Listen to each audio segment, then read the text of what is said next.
job, they can work, they don't have to struggle in life as much.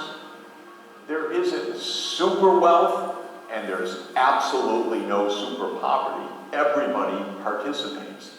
It turns out it leads to a wonderful kind of life, and one that is expressed year after year as making these countries the happiest countries in the world. Monica and Alex are expats who live in Copenhagen with their 2 teenagers.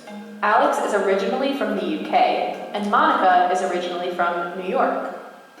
What else do we need? The olive oil and the balsamic vinegar. First the olive oil. We originally came here expecting to stay in 3 years, but it was so good. We've been here 9 now. It's also safe, and this comes back to the community and the trust. We can let our kids go out, and we do not have to sit here being really worried that are they going to come back, are they safe where they're going, do we have to go pick them up? We still worry, of course, but it's just very different. There's still this very strong sense of family, friends, community. Balance is the formula for happiness. Aristotle had it right when he launched the study of happiness 2,300 years ago. According to Aristotle's golden mean, good behavior lies between 2 vices, excess and deficiency. People who pursue only money and say, I'll be happier the richer I am, turn out to be less happy. I do think having nice surroundings is a part of happiness, but I also think it needs to be linked with something that sort of resonates with you on a deeper level. Having nice surroundings, having a lot of money, and being in a 5-star hotel in Las Vegas doesn't make you happy at all. So I think it needs to have that balance. Cue the classic Nordic work-life balance. Rich Barussi, former New Yorker, has been living in Copenhagen for 7 years. People stay pretty tight to a 9-to-5 work day, but I do think that we get as much done in a short period of time here as we were doing in longer times working in New York. One of the comments we actually heard when we first came here was a Dane saying, when we see someone working late, are they doing it because they can't get their work done? Is there something wrong with them? Versus, are they just trying to get ahead and working? There is a sense that, yes, work's important and you need to get your work done to a high quality, but you also need to make sure it's balanced appropriately. Alfuro is a diplomat and an artist who has shaped her work schedule to make time for her passion. So I actually need to go to my physical workplace only 3 days a week. So then the rest of the time I can spend here in the middle of nature.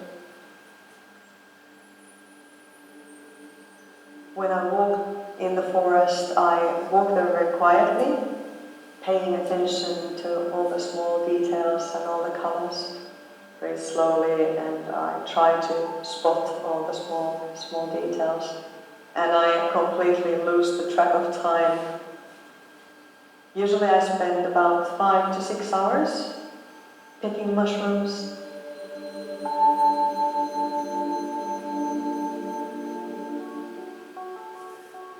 People don't make as much money in the Nordic countries as they do in the US. So it's not really about how much you make. You don't have to make as much to get the same quality of life as you would in the United States. So if we look at the dimension called life satisfaction, we can see that money does matter for well-being and happiness. But I mean, on average, richer countries are happier.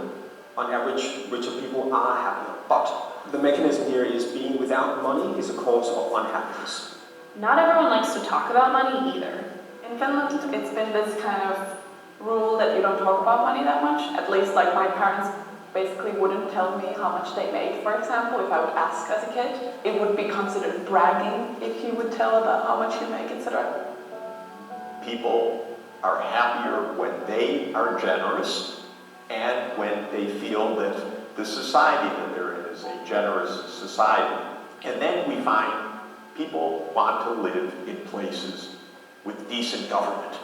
If government is corrupt, if leaders are bizarre or autocratic or corrupt, the society is unhappy. In 2019, Finland elected the world's youngest serving prime minister, 34-year-old Sanna Marin. Danes are among the happiest people in the world, but they're not necessarily the friendliest. Lars A.P., author of Effing Flink and founder of the movement of the same name, wants to change that. So Effing Flink is a national movement. Our prime goal is to take Danes that are among the happiest people in the world, but also being the friendliest people in the world. Why are we doing this? Well, because friendliness and positive human interaction means so much to us. Science shows us that. And so we're trying to do that in all sectors and all realms that we can think of. Finland and Denmark both have populations of less than 6 million people. The US has over 330 million people. The Nordic countries are pretty homogeneous too. Do population size and diversity affect happiness? A lot of countries with relatively homogeneous population similarities among people ethnically or in terms of religion and so on are not very happy, so it's no guarantee. And on the other hand, it's possible to have a lot of diversity and more happiness. Our northern neighbor in the United States, Canada, ranks higher. Yeah, I think Finland is probably one of the most homogeneous countries in Europe.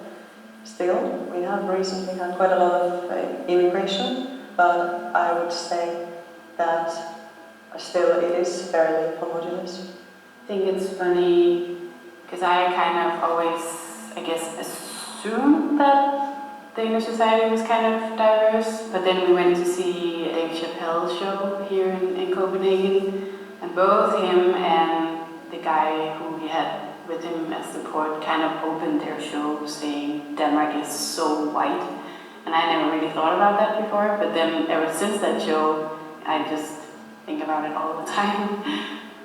We've been having immigration for hundreds of years all over Europe. I mean, in the 70s we had a lot of people from Turkey coming up, from Vietnam. We had people from Yugoslavia in the 90s, and Denmark has remained happy throughout that period. The 2018 World Happiness Report explores happiness among natives and immigrants. It shows that when immigrants are happy, the countries are too. But if the country is already happy, new immigrants will experience increased happiness. It shouldn't undermine happiness in the Nordic countries that there are an influx of people born abroad. There's also a dark side to happiness.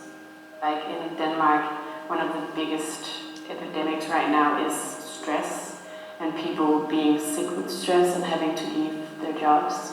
And people outside of Denmark didn't really understand what that meant, like what do you mean stress leave, but it might be that expectation to have a work-life balance here that stresses people out, that you both have to work, but you also have to take care of your family, you also have to be socially different, you also have to, you know, do this self-realization thing, hobbies and traveling, and there's so much you have to do in the same amount of hours, whereas maybe in New York or other places, you know that you're going to work to 10 every day, so you don't expect to have the same balance, you know. It can be hard for outsiders to bring into the Nordic cultures.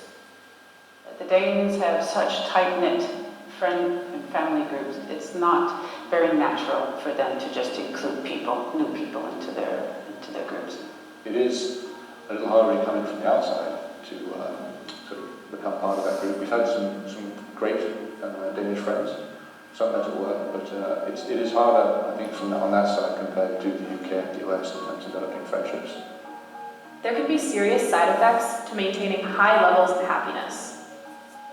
Within the States, if you look at the level of life satisfaction, the higher the life satisfaction, actually also the slightly higher the level of suicide rates. And the theory here is that it might be more difficult to be unhappy in an otherwise happy society because it creates a stronger contrast to how you are feeling if you are surrounded by very happy people.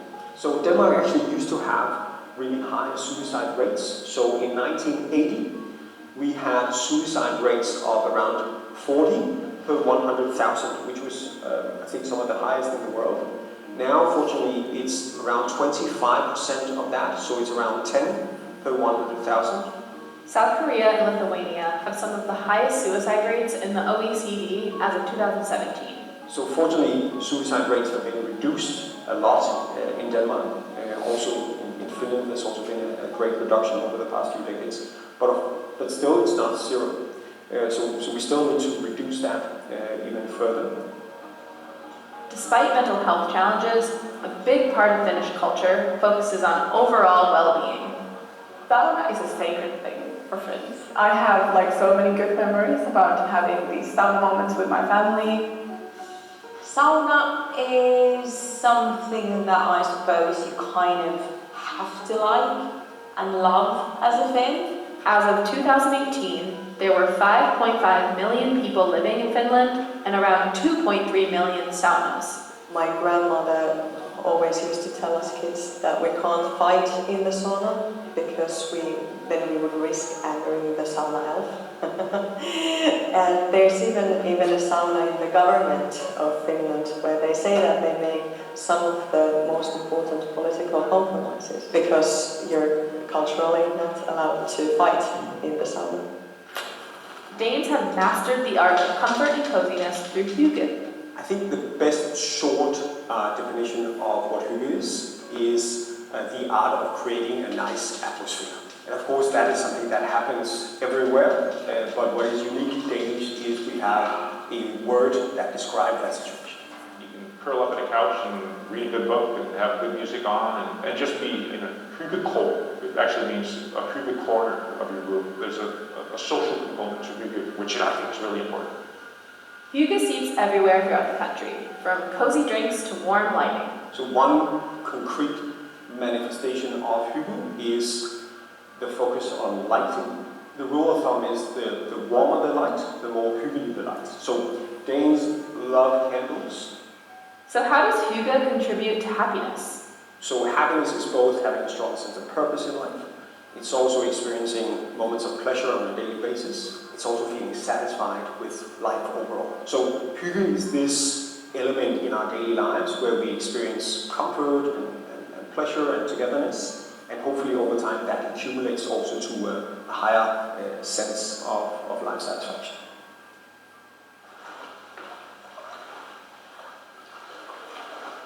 Another way Denmark and Finland support their citizens?